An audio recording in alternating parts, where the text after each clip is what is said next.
année, nous avions lancé une communication en disant nous avons également une conférence sur la Constitution. Que ceux qui ont des idées viennent. Et nous n'allons pas le faire en catimini, nous l'avons fait au palais du peuple parce que c'est le peuple qui est souverain. Nous étions au palais du peuple et quel était le thème de cette conférence? C'était la constitution de la RDC à 18 ans. Quelle perspective d'avenir? Et on est un peu curieux de voir aujourd'hui les gens se réveiller alors que le débat a été lancé.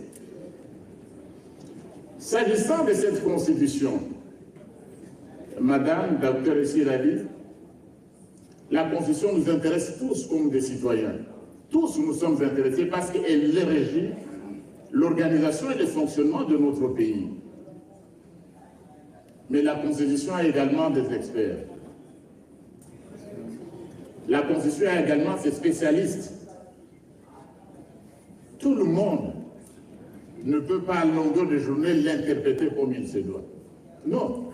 Sinon tout le monde serait médecin, tout le monde serait prêtre, tout le monde serait sociologue.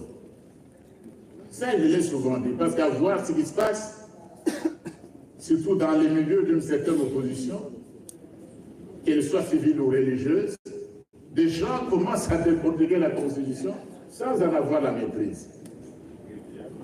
Non. Nous avons des respect pour tout le monde, à chacun sa profession, à chacun son métier. Si je n'ai pas appris la chimie, comment voulez-vous que le prof Mata vienne vous expliquer la formule de pi, par exemple, des mathématiques, pi égale 3,14? Comment voulez-vous que le prof vienne vous démontrer la formule de Pythagore? Ou comment se calcule le triangle rectangle, la surface? Non. Un monde où il n'y a pas de docteur de la loi est un monde virtuellement condamné à disparaître. S'agissant de la Constitution, je voudrais vous dire qu'elle n'est pas dans aucun pays au monde, il n'y a pas de constitution inchangeable et ça n'existe pas. Les États-Unis d'Amérique qui sont aujourd'hui donnés comme le plus grand pays démocratique au monde, ils ont revu plusieurs fois leur constitution. Et d'ailleurs, les gens ne s'en rendent pas compte. Trump vient d'être réélu président de la République, président des États-Unis. Et tout le monde suivait les résultats. 312 voix des grands électeurs. Pourquoi on ne s'est jamais posé la question comment les États-Unis, environ plus de 250 millions d'habitants, le score du président de la République, c'est 312 sur 537 ou 538. Je vois le prof Chani, qui a longtemps vécu aux États-Unis, pouvait encore l'expliquer. Mais l'élection aux États-Unis n'est pas au suffrage universel direct. Premier tour, deuxième tour, ça n'existe pas aux États-Unis. Combien se sont posés la question, mais pourquoi est-ce que Trump il est proclamé élu avec 312? C'est le nombre des grands électeurs. La Constitution est ce qu'un peuple veut. Et c'est ce que le peuple américain a voulu. Il n'a pas cherché les deux tours. Non. Il a déterminé, il faut les grands électeurs, ils sont 537. Donc, quelqu'un à la moitié, 537 ou 538, il devient président des États-Unis d'Amérique. C'est pour dire quoi? La Constitution est le fruit d'un peuple. Chaque peuple a sa Constitution, même s'il y a des ressemblances.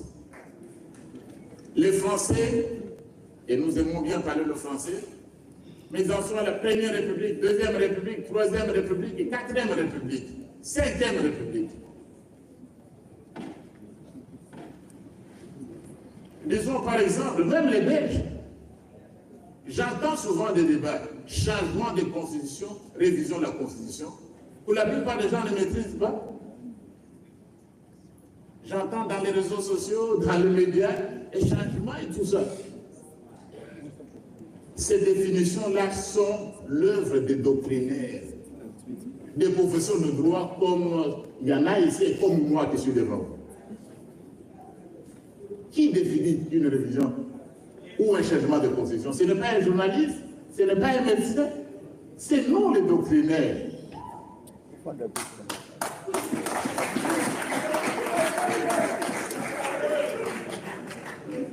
Et puis d'autres questions qui viendront. Je vais annoncer déjà la semaine prochaine, il y aura une grande conférence sur ce sujet. Quand est-ce qu'il y a un changement de constitution? Est-ce que si on change un seul article de la Constitution, il y a un changement de la Constitution? Est-ce que si on en change, il y a un changement de Constitution?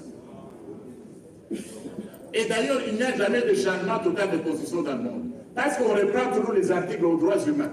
Vous trouverez toujours dans toutes les constitutions le droit à la liberté d'expression, le droit à la vie. Dans toutes les constitutions, on ne change jamais totalement une constitution. Ça, c'est pour ceux qui passent le temps des révisions, changement. On ne change jamais totalement une constitution nulle part. Parce que certains articles, comme les dispositions relatives à la protection des droits humains, ils vont toujours rester. Alors, quand est-ce qu'il y a un changement? J'espère qu'ils pourront répondre. Ça, c'est sur la Constitution, on y reviendra. Donc, il peut changer. Et j'ai eu moi-même le plaisir de me trouver au Gabon par les autorités gabonaises pour réfléchir également sur le changement de constitution. Ils l'ont fait.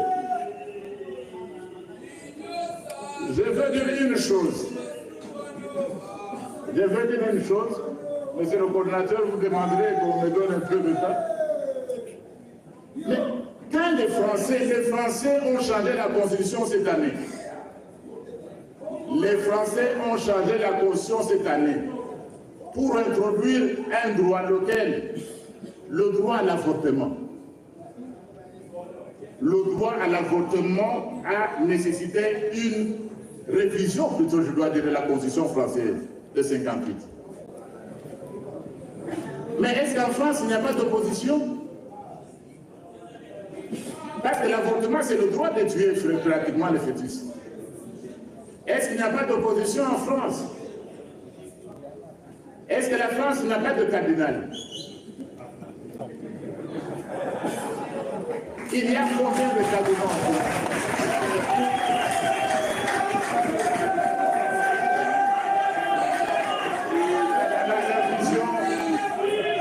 J'ai posé la question, les Français ont introduit le droit à l'avortement. Est-ce qu'en France, il n'y a pas d'opposition? Est-ce qu'en France, il n'y a pas un cardinal? Il y en a même plusieurs. Il y a des dizaines de cardinaux. On n'a pas suivi tout ce qu'on entend ici. Je répondais dernièrement à certains de nos collègues, s'agissant du Rwanda qui nous agresse. Le Rwanda qui agresse notre pays. Le Rwanda vient d'aller aux élections et Kagame, qui commence maintenant à faire parler le débat sur la constitution au Congo, se passe actuellement à Kigali. Je crois que vous avez suivi certaines vidéos. Et bien, ce monsieur est réélu avec 99,8%. Il n'y a pas de cardinal au Rwanda. Le Rwanda est cardinal. À qui le pape a même confié des missions en Israël. Il dirige un autre, le cardinal rwandais. Le Rwanda n'a pas de conférence épiscopale des églises. Mais pourquoi vous les avez entendus?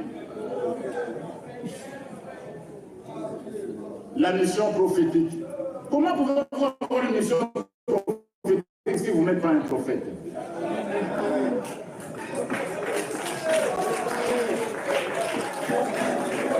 Donc la constitution peut être amendée. Ce qu'on voit de la fois prochaine, c'est quoi? Je vais vous dire une chose. Le débat sur la révision, le changement de constitution. Joseph Kabila promulgue la constitution le 18 février 2000.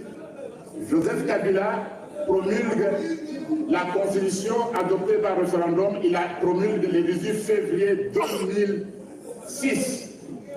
Le 18. Le 4 mars 2006, moins de 2 semaines après, On demande la révision de cette constitution-là. Et n'avait même pas encore 2 semaines. Le 4 mars, vous pouvez vérifier, on demande la révision de la constitution qui n'avait à peine que 12 jours. Qui demande la révision? Qui demande la révision, s'il vous plaît? La CENCO. La CENCO demande la révision de la Constitution de la République moins de 2 semaines après, alors que l'enfant n'avait même pas marché.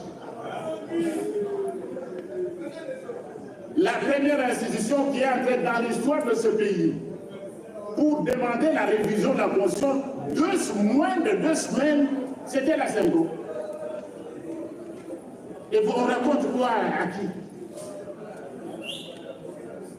Et même certains amis qui sont dans l'opposition, parce que la fois passée, je sors de l'ancienne législature. Mais l'un d'entre eux qui fait beaucoup de bruit, il nous a amené à l'Assemblée nationale un projet de révision de la Constitution.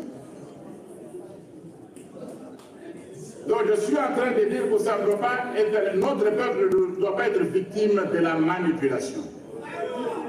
Et vous savez, au début, j'ai pensé comme les autres qu'il n'y avait que la Bible qu'on ne change pas. C'est tout ce que je croyais aussi comme un ancien séminariste.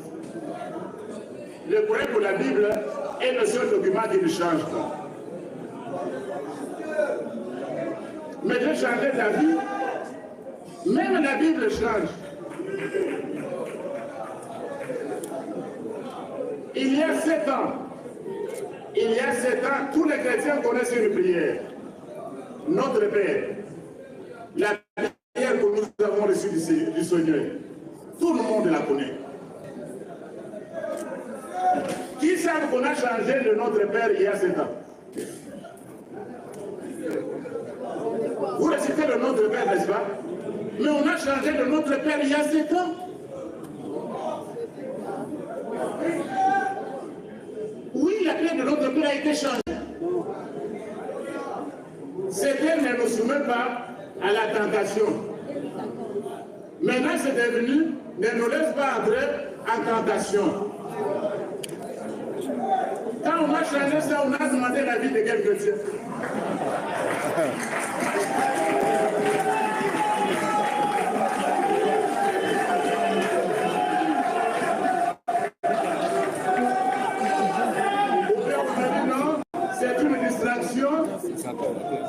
Attendons d'abord, avant de changer le Notre Père, pour les chrétiens, c'est d'abord de pécher. Parce qu'il n'y a pas opportunité. Mais il faut changer. La deuxième version, c'est 10 versions, c'est là. Le Notre Père, la prière, il n'y a pas de prière aussi, non, c'est pour ça. Parce que c'est le Seigneur même qui nous l'a apprise. Mais on l'a changé. Vous voulez dire quoi? Pour tous ces chrétiens qui ont prié par le Notre Père au Moyen-Âge, dans l'Antiquité, tout le monde est parti en affaire. Est-ce que vous êtes venu nous corriger? Donc, on ne laisse pas aller dans cette histoire-là. Je suis tout simplement en train de dire, de vous féliciter. Le chef de l'État a pris la bonne décision qu'il nous faudra faire une relecture de la Constitution.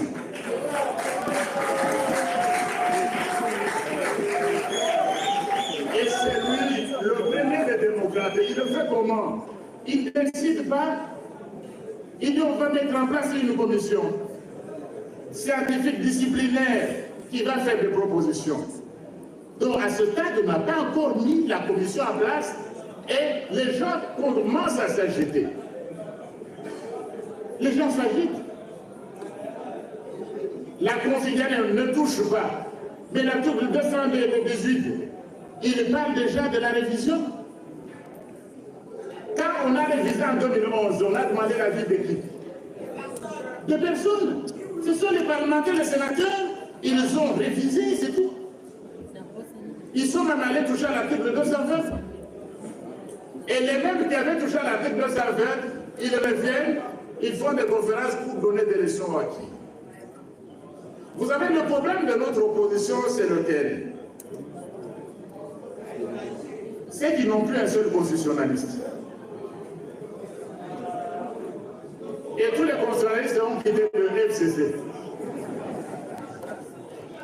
C'est ça le problème. Les mêmes qui ont fait les visas en 2011, ils les viennent aujourd'hui, mais on ne touche pas. Et trouvent des arguments. Donc le président de la République a eu raison.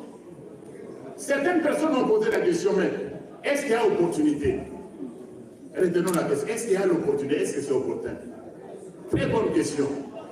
Mais qui êtes-vous pour juger de l'opportunité mieux que celui que les Congolais ont élu à plus de 70% de vote? C'est lui qui est le mieux placé pour juger de l'opportunité.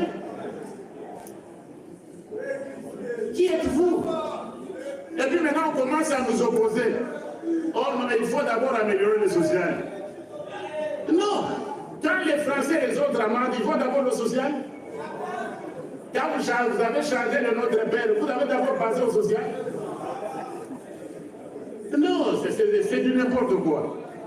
Donc je voudrais vraiment vous remercier parce que je vois cette masse nombreuse qui est derrière notre chef, la haute autorité politique, son Excellence Félix Antoine Tshisekedi Tshilombo, et déjà la manière dont le peuple congolais dans l'ensemble, que ce soit à Lubumbashi, que ce soit à Kipushi, que ce soit à Kalemi, et déjà dans nos provinces, le peuple s'exprime. Et la réponse à la question, c'est le peuple souverain seul qui peut le faire, qui peut la donner. On ne peut pas interdire à un peuple de réfléchir. Nous ne sommes plus au Moyen-Âge où on pouvait interdire aux gens de penser. Donc, je voudrais, monsieur le coordonnateur, monsieur le coordonnateur adjoint, avant de finir, donc, je voudrais vous réitérer les salutations de la haute autorité politique à cette immense assemblée.